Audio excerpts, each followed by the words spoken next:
کوفہ سے ہٹ کر کے جب آپ نے اپنایا تو وہ راستہ ملک شام کی جانب جانا تھا، اور ملک شام کا جو روٹ ہے کوفہ سے، کوفہ کے پاس سے، کوفہ کی انٹری سے پہلے سے وہ روٹ جو ہے ملک شام کو جاتا ہے، سیریا کو جاتا ہے، جہاں یزید خود موجود تھا۔ تو امام پاک کو کچھ روشنی نظر آئی ہوگی، امام پاک نے کہا کہ ٹھیک ہے، یہ راستہ ٹھیک ہے، میں اس راستے پر چلتا رہوں گا۔ امام پاک اس راستے پر چل پڑے، اور تاریخ کربلا یہ بتاتی ہے کہ ابھی کچھ ہی آگے بڑھے تھے کہ حضرت امام پاک یا تو یہ عصر کے بعد کا معاملہ ہے یا رات ہو گئی تو رک گئے تھے، دوسرے دن کا معاملہ ہے۔ امام خود فرماتے ہیں اور مورخ لکھ رہا ہے اور مضبوط اور محقق تاریخ لکھی ہوئی ہے کہ ایک مقام پر کوئی آواز امام نے سنی، امام نے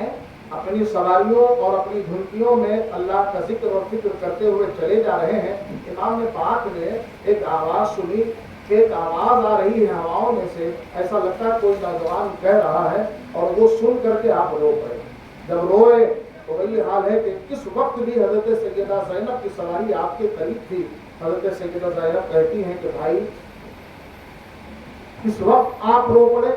کیا حال ہے، کیا بات ہے؟ کہا کہ بہن زینب، ابھی بھی میرے کانوں میں آواز آئی ہے کہ کوئی وقت کہنے والا کہہ رہا ہے کہ یہ شام سے چلنے والی سواریاں آگے آگے جا رہی ہیں اور ان کی موت ان کی طرف بڑھ رہی ہے۔ اب ایسا لگتا ہے کہ ہمارا وقت پورا ہو چکا ہے، اب ایسا لگتا ہے کہ ہم اپنے مقتل کی طرف بڑھ رہے ہیں، اب ایسا لگتا ہے کہ ہمارا آخری وقت آ چکا ہے۔ اے بہن زینب، اس طریقے سے آپ ان سے باتیں کر ہی رہے تھے کہ سواری کچھ اور آگے بڑھی، اور جب آگے بڑھی اور سواریاں رکی تو آپ نے اس مقام کا نام پوچھا، اور اس مقام کا نام پوچھنے کی وجہ یہ ہوئی ہے کہ مورخ لکھتے ہیں کہ کسی زمانے میں بچپن میں حضرت امام حسن اور حسین کسی ضرورت سے حضرت علی کے ساتھ اس علاقے سے نکل چکے تھے،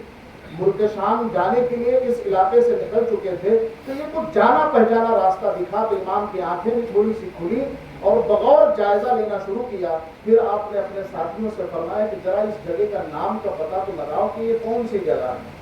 یہ کیا مقام ہے، کچھ پہچانا پہچانا سا لگ رہا ہے۔ اور کیوں نہ پہچانا پہچانا سا لگے، تھوڑی ہی دیر میں خبر آ گئی کہ مقام اس کا ایک نام تف ہے، تف، تو کہ زیر کے ساتھ بھی آیا، تف بھی کہا گیا، لیکن اصل ہے تف، اتف، اس کو اتف کہا جاتا ہے، تاکہ اور پتہ لگاؤ۔ جب اور پتہ لگایا گیا تو اس کا ایک عربی ایسا نام آیا، وہ مجھے نہیں مل پایا، کہ جس کا پرشین میں،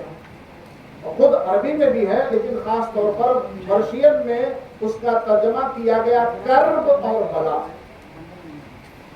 بتایا گیا کہ اس مقام کا نام ہے کرب اور بلا، جس کو ملا کر کے کربلا کہتے ہیں۔ آپ نے جیسے ہی سنا، آپ نے اپنی سواریوں کو اور ساتھیوں کو تھپتھپایا، آواز دی کہ اب بس آگے بڑھنے کی ضرورت نہیں ہے، اسی مقام پر ہمارے خیمے گاڑے جائیں گے، اسی مقام پر ہماری سواریاں چھوڑی جائیں گی، اسی مقام پر ہم رکیں گے، اتریں گے، اسی مقام پر ہمارا مقتل ہوگا، اسی مقام پر ہمارے سر تن سے جدا کیے جائیں گے۔ سب کچھ بیان کر دیا۔ یہ بیان کہاں سے لائے امام؟ پیچھے چلیے، امام کہاں سے یہ بیان لے کر کے آئے؟ پیچھے چلیے، امام آج پیدا ہوئے، حضرت امام پاک پیدا ہوئے۔ حضرت سیدہ ام سلمہ ام المومنین رضی اللہ تعالی عنہ ارشاد فرماتی ہیں کہ امام حسین پیدا ہوئے اور حضور کی گود میں دیے گئے۔ رسول اللہ صلی اللہ علیہ وآلہ وسلم نے اپنی گود میں لیا اور پیار بھری نظروں سے دیکھ رہے تھے۔ آپ کی ایک ران کے اوپر آپ کے اپنے صاحبزادے حضور کے بیٹے عبداللہ لیٹے ہوئے یا بیٹھے ہوئے تھے، اور گود میں آپ نے حسین کو لے رکھا، امام حسین کو، دونوں کو ٹکٹکی باندھ کر کے دیکھ رہے ہیں۔ ایک فرشتہ آیا جبریل امین کے ساتھ میں، حضرت جبریل امین نے جو اللہ کا پیغام پہنچانا تھا پہنچایا، اور پیغام پہنچانے کے بعد میں ان دونوں بچوں کو دیکھ کر کے حضور سے پوچھا، میرے آقا صلی اللہ علیہ وآلہ وسلم کہ دونوں آپ کو بہت پیارے ہیں؟ ہاں، دونوں میرے نور نظر ہیں۔ عرض کی کہ یا رسول اللہ صلی اللہ علیہ وآلہ وسلم اللہ کی مشیت میں جان کر کے اور پڑھ کر کے آ رہا ہوں لوح محفوظ میں کہ ان دونوں میں سے کسی ایک کے انتخاب کو آپ کو اجازت دی گئی کہ ان دونوں میں سے کسی ایک کو چوز کر لیں، یا اپنا بیٹا یا یہ حسین۔ حسین کو کتنا چاہتے تھے حضور، اندازہ لگائے۔ فوری طور پر ارشاد فرمایا، اس حدیث کی راوی حضرت ام سلمہ رضی اللہ تعالیٰ عنہ ام المومنین ہیں، وہ فرماتی ہیں حضور نے فوری طور پر ارشاد فرمایا، بھائی جبریل اگر میں حسین کو دے دیتا ہوں، اللہ تبارک و تعالیٰ کے حوالے کر دیتا ہوں اور اس کی موت کے لیے اللہ کے اختیار میں سے اختیار کو چن لیتا ہوں، تو اس سے مجھے تکلیف ہوگی، علی کو تکلیف ہوگی، فاطمہ کو تکلیف ہوگی، تین لوگ تکلیف میں مبتلا ہوں گے۔ اور اگر میں اپنے بیٹے کی قربانی دے دیتا ہوں اللہ کی مشیت پر، اللہ کی مرضی پر، تو اس کی زیادہ سے زیادہ مجھے تکلیف ہوگی۔ اس کی ماں کو رو دھو کر کے میں منا لوں گا، لیکن زیادہ سے زیادہ تکلیف مجھے ہوگی، تو مجھے علی اور فاطمہ کی تکلیف کے آگے اپنی تکلیف گوارا ہے۔ لہذا کچھ ہی روز کے بعد حضرت عبداللہ، جن کا لقب طیب یا طاہر تھا، ان کا انتقال ہو گیا۔ عبداللہ بن محمد صلی اللہ علیہ وآلہ وسلم کا یہ ہے امام حسین۔ پھر اسی موقع پر یا اور کسی موقع پر جناب جبریل امین ایک بار اور آئے، یہی ام سلمہ گواہ ہے، فرماتی ہیں کہ جناب جبریل امین نے عرض کیا، رسول اللہ آپ کا یہ بیٹا شہید کیا جائے۔ حضور حیرت میں پڑ گئے، پھر عرض کی کہ آپ کا یہ بیٹا آپ کی امت کے کلمہ پڑھنے والوں کے ہاتھوں شہید کیا جائے گا۔ حضور کو اور حیرت ہوئی کہ میرے کلمہ پڑھنے والے میرے بیٹے کو شہید کریں گے۔ جب یہ خبر دی گئی تو حضرت جبریل امین نے کہا کہ یا رسول اللہ اگر آپ چاہیں تو اس زمین کی مٹی میں آپ کو دے دوں جہاں یہ قتل کیے جائیں گے، جہاں یہ شہید کیے جائیں گے۔ حضرت ام سلمہ روایت فرماتی ہیں کہ آن کی آن میں پہاڑوں کا فرشتہ تھا آپ کے ساتھ میں، جبریل امین کے ساتھ میں، اس نے وہاں کی مٹی حاضر کر دی اور حضور کے حوالے کیا۔ حضور نے وہ مٹی حضرت سیدہ ام سلمہ رضی اللہ تعالی عنہا کو دی اور ارشاد فرمایا کہ سلمہ، ام سلمہ جس دن یہ مٹی، زمین کی یہ دھول، یہ مٹی خون بن جائے، سمجھ لینا کہ میرا بیٹا مقتل میں میدان کربلا میں شہید کر دیا گیا، میرا بیٹا کربلا میں شہید کر دیا گیا۔ حضرت امام عالی مقام کربلا میں کب پہنچے؟ 10 محرم الحرام کو شہید کیے گئے۔ 10 محرم الحرام کی دوپہر کو حضرت ام سلمہ فرماتی ہیں کہ میں مدینہ منورہ میں دوپہر کے وقت میں سو رہی تھی کہ حضور کو ٹھیک اسی حالت میں دیکھا جو ابھی میں نے بیان کیا۔ انہوں نے نام نہیں لیا، میں آپ کو یاد دلانے کے لیے کہہ رہا ہوں، جس حالت میں عبداللہ ابن عباس نے دیکھا تھا کہ حضور کے بال بکھرے ہوئے ہیں اور مٹی لگی ہوئی ہے جس میں پاک پر خون کے نشانات ہیں، میں خوف کے مارے اٹھ کر کے بیٹھ گئی اور کہا یا رسول اللہ، خواب کی حالت میں یا رسول اللہ یہ کیا حال بنا رکھا ہے؟ آقا علیہ الصلوۃ والسلام نے ارشاد فرمایا صبح سے اپنے بیٹوں کا خون جمع کر رہا ہوں، اور حضور نے وہ شیشی دکھائی، مارے ڈر کے اب میری جو آنکھ کھلی، حضرت ام سلمہ فرماتی ہیں فوراً مجھے یاد آیا اور میں نے وہ شیشی جہاں سنبھال کر کے رکھی تھی جا کر کے دیکھا تو وہ مٹی جو 58 سال پہلے لا کر کے فرشتے نے حضور کو دی تھی وہ آج خون بن چکی تھی۔ یعنی حضرت امام پاک ادھر پیدا ہوئے اور شہادت کی خبر آ گئی ہے، شہادت کی خبر لے کر کے پیدا ہوئے، شہادت کی خبر سنتے سنتے لڑکپن گزرا اور شہادت کی خبروں میں جوان ہوئے، اور تو کیوں نہ پہچان لیں گے وہ اپنا کرب و بلا۔ جیسے ہی کرب و بلا کے مقام پر پہنچے حضرت سیدنا امام عالی مقام نے فرمایا یہی ہمارا مقتل ہے، ہماری قتل گاہ ہے، یہی ہمارا خون گرے گا، یہی ہمارے خیمے لگائے جائیں گے، یہی ہمیں شہادت کا جام پلایا جائے گا، اسی مقام پر ہمیں تہہ دیگ کیا جائے گا، ہمارے خیمے لگے جائیں گے۔ سب کچھ آپ نے آیا اور بیان فرما دیا۔ عزیزان ملت اسلامیہ، وہ شہادت کے واقعات کل کی شب میں ہم انشاءاللہ آپ سے عرض کریں گے۔ کل ایک چیز آپ کے سامنے میں نے عرض کی تھی کہ امام مسلم، حضرت امام مسلم کے ساتھ جو 2 بیٹوں کا مسئلہ ہے، ذرا اس کو آپ خلاصہ سن لیں، اس کے بعد میں اپنی بات ختم کروں کہ حضرت امام مسلم کے لیے